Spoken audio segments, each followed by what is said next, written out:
경제를 잘 알지 못하는 사람을 위한 당장 내 돈이 되는 지식 머니클래스. 오늘의 키워드 먼저 보시죠. 정부에 돈이 없다. 미국이 파산한다고? 자, 엑스데이트, 즉 정부가 가진 현금이 바닥나서 빚을 갚지 못하게 되는 날짜. 이 미국 재무장관이 6월 1일이 미국의 엑스데이트라고 밝혔습니다. 미국이 파산한다. 채무 불이행에 빠진다. 잘 이해가 가진 않는데 아무튼 이 날짜가 이제 딱 3주 앞입니다. 바이든 미 대통령이 미 의회 지도부와 첫 만남을 했는데 진전은 없었다고 하고요. 어쩌다 이런 상황까지 왔는지 또 현재의 미국 상황과 우리 경제에 미칠 영향까지 전문가에게 최대한 알기 쉽게 좀 설명해달라고 제가 좀 졸라보겠습니다.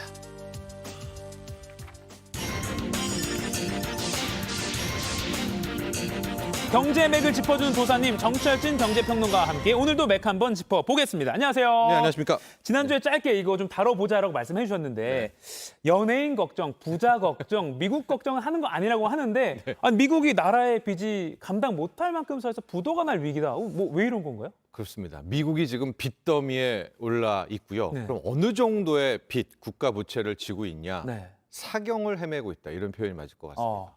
미국의 국가 부채 빚은요. 실은 1970년대만 해도 한 3조 달러 선이었었는데요. 이 빚 늘어나는 거 보십시오. 쭉쭉쭉쭉 늘어나서 네. 지금 현재 미국의 빚 31조 4천억 달러.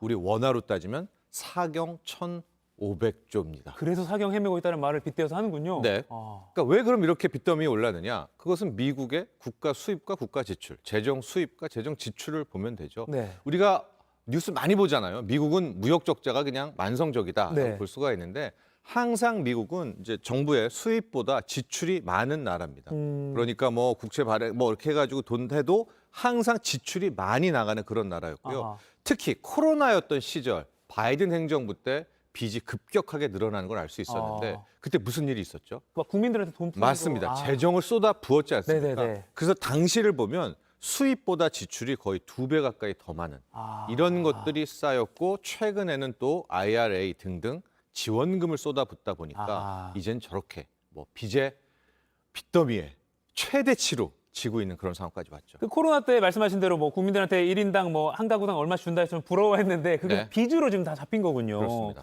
근데 이게 특이한 게 부채 한도를 의회가 정할 수 있다고 하는데 이것도 좀 설명을 좀 해주세요. 그렇습니다. 이게 굉장히 역설적이기도 네. 하고요. 미국의 법정 채무 한도, 뭐 법정 부채 한도.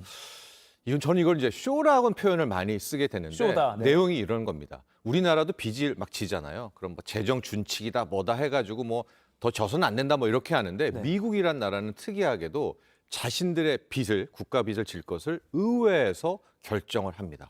그러니까 민주당과 공화당이 모여서 우리나라의 빚은 이거밖에 안 돼라는 걸 채무 한도를 정하는데 네.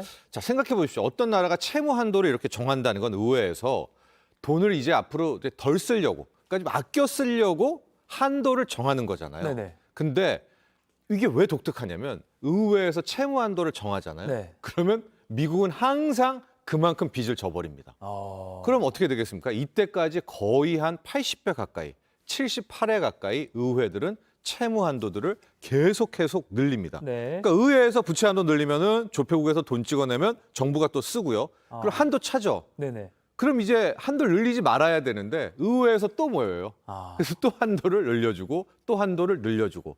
그러니까 이 법정 채무 한도를 의회에서 정한다는 것이 이게 좋은 거야? 아니면 그냥 쇼하는 거야? 네. 이런 의구심을 갖게 하는 거죠. 왜?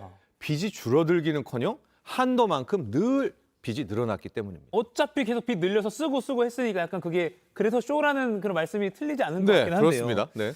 근데 이게 또 이제 뭐 국채 얘기랑 또 관련을 지어서 생각을 안 해볼 수가 없는 게 네.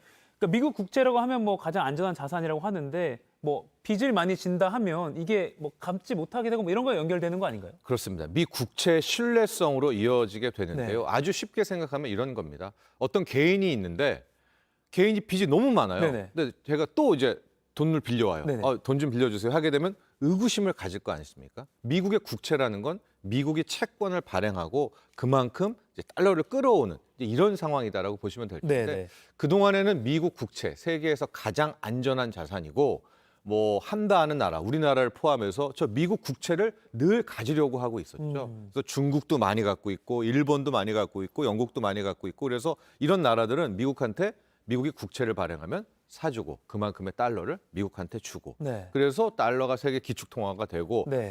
미 국채가 최고야라고 하는데 자 이런 상황들이 소문이 점점 나는 거예요. 야, 미국이란 나라가 거의 저렇게 빚지고 있는 거 아니야? 뭐 금태환 제도도 아니고 그냥 멋대로 달러 찍어내는 거 아니야? 특히 중국 같은 경우에는 네. 막대하게 미 국채를 들고 있다가 최근에 어마어마하게 팔아 제끼고 있습니다. 그렇다고 뉴스 많이 예, 나오더라고요. 그리고 이제 잘 안 사줍니다. 아. 그러니까 일본, 영국 정도가 사주고 있고 또 하나 미 국채를 사주는 곳이 있습니다. 바로 연준이죠. 아. 그래서 재무부 같은 경우에는 이런 사주는 사람이 있어야 달러를 또 발행할 것 아니겠습니까? 네. 그런데 저렇게 빚이 위험해? 미국이란 나라가 저래? 이런 소문이 나게 되면 국채 수요가 점점 줄어들게 되겠죠. 그래서 미국 위상이 흔들려 미 국채에 의문점이 제기돼 네. 이런 말들이 솔솔 나오는 겁니다. 그렇게 되면 이제 달러 패권에도 영향이 있을 수 있겠네요. 이미지 그렇습니다. 상도 있고. 그리고 또 하나가 연준도 긴축을 쉽게 할 수 없겠죠. 왜냐하면 미 국채 사줄 사람이 없으면 미 정부가 돈이 없으니까 네네. 자기가 또 사줘야 되니까 그런 행태들, 양적 완화를 숨어서 해야 되는 그런 상황에도 빠지게 됩니다. 그럼 이제 의회가 네. 미국 바이든 대통령과 이제 머리를 맞대고 앉은 그 장면이 뭐 이틀 전에 보도가 됐어요. 네. 근데 뭐 또 그 결과를 보면 첫 만남에서는 뾰족한 수가 없었다라고 했는데 아까 쇼라고는 하셨지만 그렇다고 해도 의회가 아까 말씀하신 대로 안 늘려주진 않을 거 아니에요. 네. 빚을. 네, 맞습니다. 네. 이때까지 안 늘려준 적은 없었죠. 네. 그러니까 빚이 저렇게 31조 달러까지 가게 된 건데 네네. 기싸움이 있어요. 아. 여기도 지금 민주당과 공화당의 기싸움이라고 있었는데 특히 대선을 앞두고 있고 또 하나 지금의 의회 같은 상황들을 좀 보면 항상 이런 부채 한도 협상이 치열했습니다. 지금 의회 상황들을 보면은요. 이 하원 같은 경우에는 공화당이 장악을 하고 있고요. 네. 상원은 민주당이 장악을 하고 있지 않겠습니까? 그러니까 이 상하원의 다수당이 다른 데다가 공화당 입장에서는 이런 얘기를 많이 하죠. 재정 지출 너무 많은데 지출 삭감해.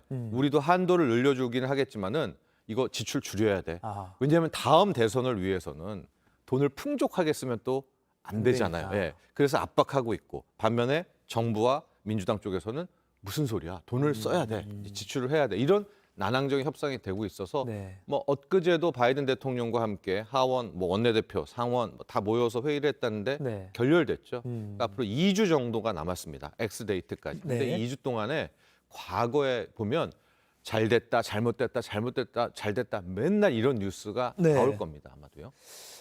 이게 그러니까 약간 정쟁의 수단인 거군요. 그러니까. 그럴 경우가 많았었죠. 예. 그렇군요. 자, 그러면 이게 미국에 항상 이런 뭐 이슈가 있으면 우리 경제에도 당연히 영향을 받을 수밖에 없고 우리 증시 뭐 관계자들도 막 이걸 지켜볼 텐데 네. 좀 우리 경제 영향을 좀 정리를 해주시죠. 그렇습니다. 일단은 이제 이런 게 있어요. 저 협상이 역사상 단 한 번도 안 된 적은 없어요. 즉, 미 국채가 디폴트를 난 적은 한 번도 없었습니다. 아하. 예. 그러나 이 난항의 협상 과정은 좀 있었고 중간에 정부 폐쇄, 셧다운 같은 이제 그런 상황들은 많이 났었는데 우리가 지금 걱정하는 것들은 이런 겁니다. 통과는 되기는 되되 그 통과 과정이 만약에 힘들어서 오히려 세계인들이 미 국채와 미국 상황에 대해서 의구심을 제기하면 어떡하지? 라는 건데요. 자, 이런 상황 한번 볼까요? 우리가 과거 2011년이 지금만큼이나 저 한도를 늘려주는 협상이 치열했었거든요. 근데 당시 8월에 코스피도 그렇고 S&P도 그렇고 거의 주가가 20% 이상 단기간에 급락한 경우가 네. 있었죠. 저 상황은 뭐였었느냐? 매일 된다 안 된다 된다 안 된다 싸우는 거예요. 그러니까 그에 따라서 주가가 막 이렇게 흔들리다가 타결이 돼버렸습니다. 이거를 좀 오해하시는 분들이 있는데 타결이 안 된 게 아니라 타결이 됐는데 그걸 계속 지켜보고 있던 세계 3대 신용평가사 중 하나인 S&P가 이런 거면 미국을 신뢰할 수 없다. 그래서 미국 국채 신용 등급을 강등하면서 이 사단이 났거든요. 자, 앞으로 2주 동안 남은 기간들이 있는데 과연 민주당과 공화당, 미국에 어떤 식으로 협상을 진행할지는 모르겠으나 타결은 될 겁니다. 근데 그 과정 속에서 또 한 번 신용평가사라든가 세계 시선들이 미국을 어떻게 바라보는가 이것이 굉장히 중요한 쟁점이라고 볼 수 있습니다. 그러니까 부채 한도를 늘리는 거 어차피 이제 될 건데 하겠죠. 네. 그 과정이 얼마나 끌려가고 지지부진한가는 이제 시장이 그걸로 이제 판단하는 맞습니다. 거군요. 미국을 또 믿을 수 바라보는 있느냐. 시선. 네. 아, 그렇군요. 그걸 또 몰랐네요. 자, 그 마지막으로 짧게요. 네. 그 어젯밤에 4월 미국 소비자 물가지수 CPI라고 하죠. 그게 이제 발표가 됐는데 전년 대비 4.9% 상승. 근데 이거 저는 몰랐는데 보니까 2년 만에 최소폭 상승이라고 하더라고요. 그러면 맞습니다. 물가 좀 많이 잡힌 거다 이렇게 판단을 해야 되나요? 게다가 예상치가 한 5%, 5.2%였는데 4.9, 예상치보다도 낮았고요. 다만 근원 CPI라고 해서 근원 물가는 5.5%로 여전히 높은 수준입니다. 떨어지기는 정말 많이 이제 떨어진 것처럼 네네. 보이죠. 그러나 저 4.9라는 거는 2022년 4월을 보십시오. 그때가 8%로 높았기 때문에 떨어진 것처럼 보이지 여전히 고물가 시대는 맞습니다. 그럼에도 불구하고 저렇게 수치가 앞자리가 4자를 보이게 되니까 지금 시장에서는 6월 달에는 미국 연준이 기준금리를 첫 번째로 동결하는 상황이 나오게 되지 않을까 이런 기대감이 커졌고요. 그게 뭐 나스닥을 오늘 1% 이상 올려놨거든요. 아하. 오늘 국내 증시에도 아마 이런 동결에 대한 일종의 기대감이 크게 작용할 것으로 보여집니다. 알겠습니다. 이 미국 그 파산 위기 이게 참 어려운 건데 오늘 쉽게 설명해 주셔서 저 이해가 됐습니다. 머니클래스 정철진 경제평론가였습니다. 고맙습니다. 감사합니다.